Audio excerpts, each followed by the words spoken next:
Sa iba pang mga balita, ika-42 Philippine Business Conference naman na tatalakay sa mahalagang isyong kinaharap ng mga negosyante.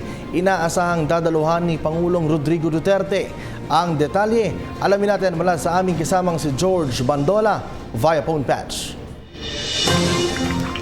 Nakatakdang daluhan ni Pangulong Rodrigo Roa Duterte ang ika-42 Philippine Business Conference and Expositions na magaganap sa October 12 to 13 sa Marriott Hotel sa lungsod ng Pasay.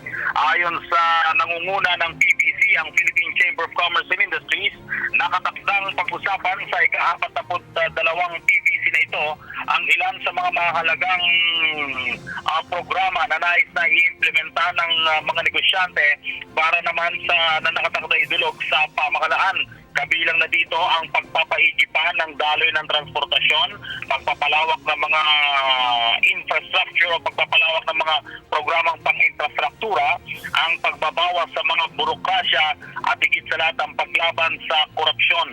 Naniniwala itong si George Barcelon, ang presidente ng Philippine Chamber of Commerce and Industries, na matutugunan ng pamahalaan ngayong administrasyon ng Duterte ang mga problema ito o ilan pang mga issue ito ng mga negosyante.